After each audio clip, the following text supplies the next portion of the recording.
Sejam muito bem-vindos a mais um vídeo do Economista Cristão. Eu sou André de Mello, economista cristão, criador desse canal, e aqui a gente sempre fala sobre economia, investimentos e finanças bíblicas. Se você não é inscrito, te convido a se inscrever aqui no canal para que você possa receber os próximos vídeos que eu vou colocando. A gente sempre coloca vídeo de segunda a sexta-feira às 17 horas, sempre falando sobre esses temas. E todos os dias também, de segunda a sexta-feira, nós temos um programa matinal às 10 horas da manhã chamado Café do Investidor. É uma live que nós fazemos todos os dias falando de notícias sobre economia, sobre investimentos, e a gente vai explicando um pouco do que está acontecendo no Brasil e no mundo sobre essa área econômica. Convido você a participar das nossas lives. Se por acaso você não tem condições de participar, assista elas depois, que elas estão todas lá no nosso canal. Nós já temos mais de 140 vídeos no canal falando sobre esses assuntos: economia, investimentos e finanças bíblicas. E no vídeo de hoje eu vou te dar um guia básico sobre renda fixa,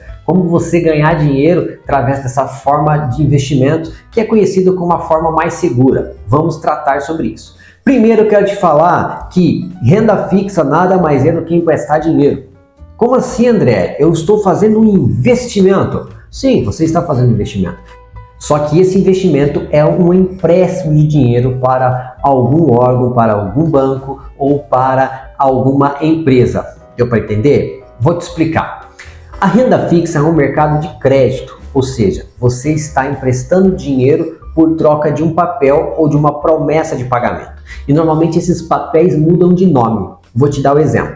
Quando você empresta dinheiro ao governo, ele te dá um título público ou um título do Tesouro Nacional. Então você pensa assim: nossa, estou investindo em títulos públicos. Sim, você está investindo. Só que com esse dinheiro é um empréstimo para o governo, que ele vai te pagar juros sobre esse empréstimo. Quando você vai emprestar dinheiro para o banco, aí a sopa de letrinha é bem variada. Você pode estar investindo num CDB, que é um certificado de depósito bancário, num RDB, que é um recibo de depósito bancário, num RDC, que é um recibo de depósito cooperativo, quando a gente trata de cooperativas de crédito. Pode ser uma LCI, uma letra de crédito imobiliária, pode ser uma LCA, uma letra de crédito do agronegócio, e vai, tem mais, tá? Ou seja, cada um é destinado para alguma coisa, cada uma tem uma questão específica, cada uma tem uma questão de prazos, outras de juros e de formas de funcionamento. Mas em todas elas você está emprestando dinheiro para o banco e o banco vai te pagar juros por você fazer esse empréstimo. Normalmente tem um prazo definido e tem uma taxa definida. Você chega lá no banco, por exemplo, e ele te fala assim: nesse CDB eu estou te pagando 100% do CDI. Ou seja, você deixa o teu dinheiro lá e vai render 100% do CDI. Mas André, o que é o CDI? O CDI é uma taxa de remuneração que é utilizada pelos bancos para remunerar esses tipos de produtos e entre outras coisas também. E normalmente o CDI eu chamo de irmão da Selic. A Selic é a taxa básica de juros da economia, que é definida pelo Banco Central. Por que eu chamo o CDI de irmão da Selic? Porque quando a Selic sobe, o CDI sobe junto, e quando a Selic cai, o CDI cai junto. E o CDI aqui no Brasil, normalmente, ele é sempre 0,1% mais baixo que a Selic. Hoje, no dia que eu estou gravando esse vídeo, a taxa Selic aqui no Brasil está em 13,25 e o CDI está em 13,15. É bem provável que nessa semana aqui mesmo que esse vídeo está indo ao ar, o nosso Banco Central abaixe a taxa de juros. O que vai acontecer com o CDI? Vai abaixar também.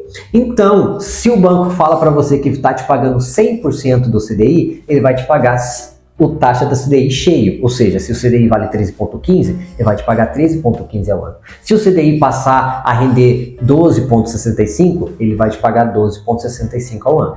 E se o banco te falar: não, eu te pago 120% do CDI, então ele vai te pagar 12,65 mais 20% desse valor, que vai dar 15,18% ao ano.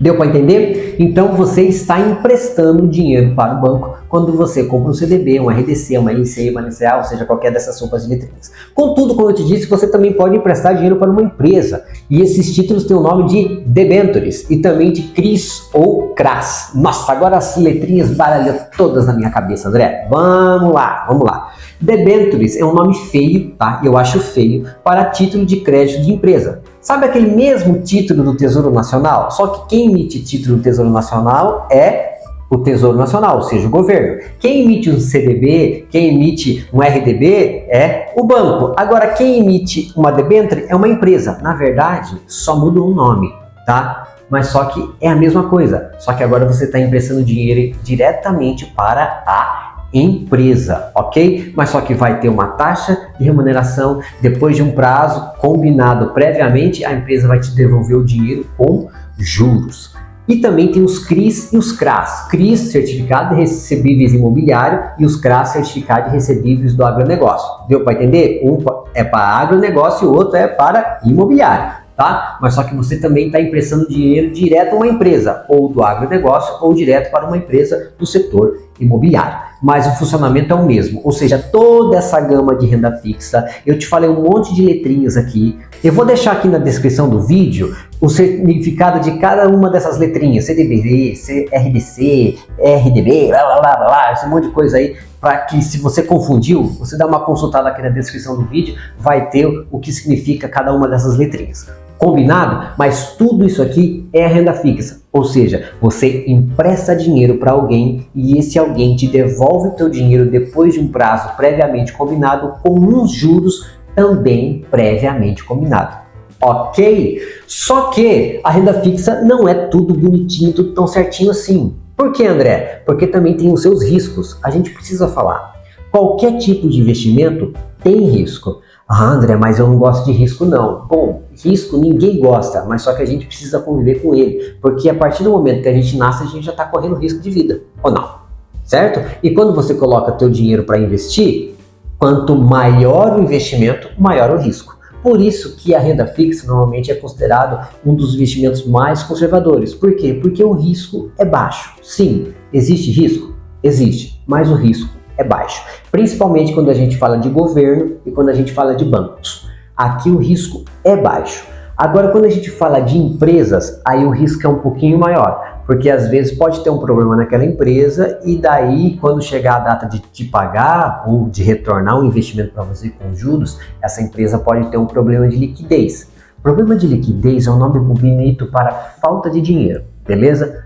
Então isso pode acontecer quando você compra um CRI, um CRA ou uma debênture. Normalmente elas têm um rendimento maior. Lembra do que eu falei? Quanto maior o rendimento, maior o risco. Então isso funciona direitinho. Aqui nas empresas, nas debêntures, nas CRIs e nos CRAs, o rendimento é maior. Contudo, o risco também é maior. Tranquilo? Agora, quando a gente fala de governo e quando a gente fala de banco, a gente tem um risco menorizado. O governo, porque a garantia dele é a própria economia do país. Então, só se o país quebrar como um todo que vai ter problema com esse governo. Então, o risco existe, porque a gente já viu o país ter problema dessa forma. Por exemplo, a Argentina está num problema seríssimo agora, a Venezuela, ou seja, países podem ter problema.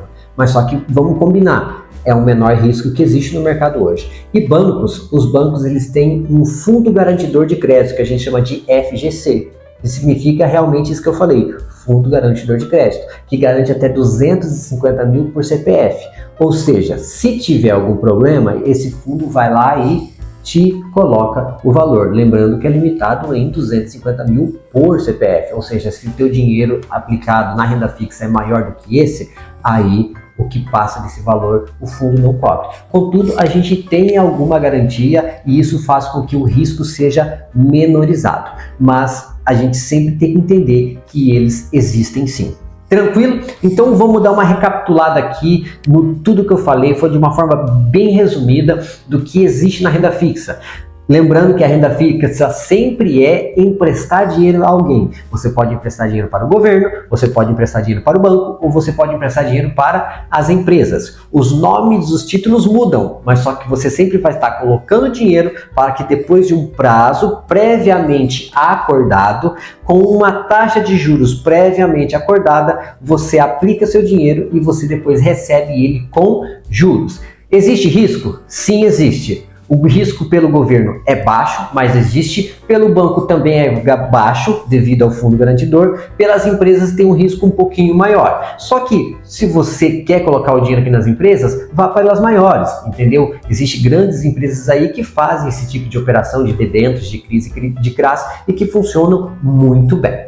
Se você conseguiu aprender alguma coisa com esse vídeo, por favor, dê o like, porque isso nos ajuda muito a fazer esse canal crescer aqui e que esse conteúdo possa seguir aqui dentro da plataforma.